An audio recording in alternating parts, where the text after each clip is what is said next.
Yo, what's going on, guys? And of course, we got to talk about Robert Williams III. According to Jake Fisher, again, take it how you want, but he's reporting that the Portland Trailblazers are looking to more than likely trade him. And you're going to be like, well, he's cheaper and arguably a better player than DeAndre Ayton. Yeah, but DeAndre Ayton is on a max contract, and basically, no, ironically, nobody really there is nobody desperate enough for a center to trade anything for DeAndre Ayton. So as a result, the best value they can get out of the centers that they have is Robert Williams, because a contending team might think the Time Lord is valuable enough to give up a decent amount of or like a decent draft compensation for him. So I want to hear your thoughts before we continue today's video. What do you guys think? Do you guys agree with me? And do you guys, with my speculation that we're going off of Jake Fisher's report? So like, comment, subscribe, and let's get right into today's video and let's talk about what this could potentially look like, as I really do believe that bringing in a guy of Robert Williams' level of defense, depending on the team, could, like, look at how Daniel Gafford, I'm not saying that Robert Williams is going to be like a Daniel Gafford effect, but what Daniel Gafford was able to do for a Dallas Mavericks team. So you look at a team like the New Orleans Pelicans, who desperately need a big man. Now, you obviously have to start thinking about how they're going to get that done financially, but that's a story for some other time. What the thought process is that that's a team that desperately needs help in the front court, even though, like, let's be honest, Yves Messi, not too bad, not too shabby. He ain't doing that bad of a job out there. So, like, one might also argue that, like, hey, there could be worse options. And I personally, I look at this situation and I really do think that if you look at the Time Lord, I think he's a guy that, if we're going off the reports, they should probably trade. The Lakers, the Warriors, the Pelicans are all teams that I think that would have interest in. Maybe even the Knicks, like Mitchell Robinson for Robert Williams, and then they give you a draft compensation. Or Philadelphia, they give you like KJ Martin or somebody. I think there is like actual like rooms to get that done. So let's get right into it and let's talk about it. So the Portland couldn't even speak right there. The Portland Trailblazers are 6-10. They rank 13th in the Western Conference, and we know that they're in the middle of a tank. So it's not like they're gonna go out and try to get significantly better. And they're trying to build around Shaden Sharp and hopefully Scoot Henderson, but the team is struggling. Obviously they're the third worst field goal percentage, and they're dead last in true shooting with 53.4% as a unit. Yeah, that's not just one guy, that's the whole team specifically together. So when you see that, it ain't pretty, ladies and gentlemen. And as well, defensively, this is a team that their stats, they're one of the worst, like, defenses. They give up the 12th most points a game, which, like, honestly, they're better defensively than they are offensively. So that is actually kind of a saving grace, that they are a team that's supposed to be, going to get better, and they're going to, like, figure out how to get, and do what needs to be done.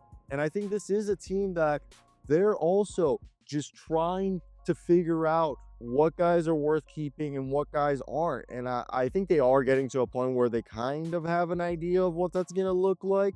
But for the current situation, I do believe that this is a team that is having, like, they stockpiled a bunch of guys' contracts. And this is what it is. They're like kind of competitive, but they're not. So they need to start getting rid of these guys. And the reason why Robert Williams, who so far this season, he's playing about 20 minutes a night, about 11.6 rebounds, 1.2 steals, 1.2 blocks, 79.3% from the field. Yeah, like, the guy does not miss. And his defensive impact and his ability to finish plays efficiently around the rim is something that you want. Obviously, the durability concerns. He's only played 5 games so far this season. We're 16 games deep, and he was a guy who barely played last year, and he clearly has degenerative knee issues. They have, like, a logjam in the front court. They have DeAndre Ayton averaging 13 and 10. You have yourself Donovan Clingan, who looks like the future big man, averaging 6 and 6 in just 16 minutes a night. And besides all of that, I just think, like, Aiton's presence as a former number one pick, also his potential still hypothetically, and his higher cap hit just makes him more of a difficult trade candidate, making just Robert Williams the third the more feasible one. And the Blazers need more shooting and playmaking. They rank 28th in field goal percentage, 43.5%, and they're second worst in assists per game as a team with only 21.5 assists per game. So I think that's just like one of those things where you're just making sure that this is a team that if they can trade for a winger or guard who can help with just shot creation or scoring ability, it would be huge. So if you look at the Lakers, this is a team that they're a bit thin behind Anthony Davis. I mean, D'Angelo Russell looks like he's fit in there. So you would think then Gabe Vincent, Jalen Hood-Schifino, some sort of package around that would be what would like go there. His 2 offensive rebounds a game would be huge for this Lakers squad. They like need this shoot. They need shooting. Like it's not even funny. They need as much of it as they can get. So I think if they can get a guy like hopefully Gabe Vincent can rebuild his value here, and he's not too expensive. And the Jalen Hood-Schifino, I know they declined his option, but maybe it could be like a Jalen Smith situation when the Pacers got him from the Suns through waivers. That's always fit. And plus, like JJ Redick, would like a guy like Robert Williams who can give them, the ability to switch on screens on defense and then also set screens and finish efficiently around the basket. Now, we said earlier the Philadelphia 76ers, Andre Drummond looks terrible, and not terrible, but like it's like limited. So maybe they package like KJ Martin and somebody else for Robert Williams, and they can get themselves an actual center to play basketball when Joel Embiid's not out there to hopefully save their season. As this is a team that, Williams is only allowing 113 points on, when he's on the floor. I think something like that. I could be off. Golden State's the one that I really like. But I think Kevon Looney looks really well.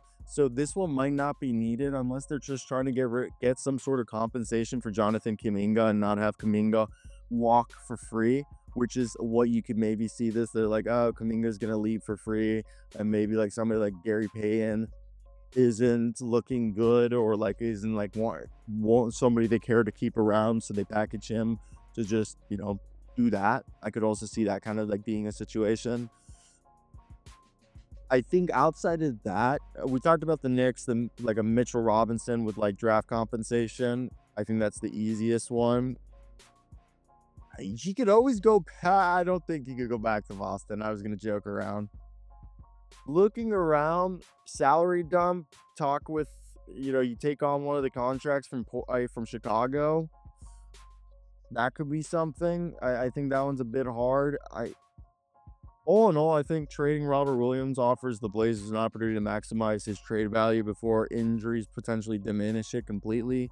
And DeAndre Ayton's large contract and, still having some potential gives him it's more difficult to trade him and get actual fair value for him because he could just pop off. So Portland can leverage that they have like cap space and use Robert Williams to take on a bad contract from a team. So what do you think? Do you think trading Robert Williams would be the right thing? Which team would benefit from his skills the most? I do think it's going to be case by case, but yeah, that's my thoughts. Like, comment, subscribe, do all that. Bye.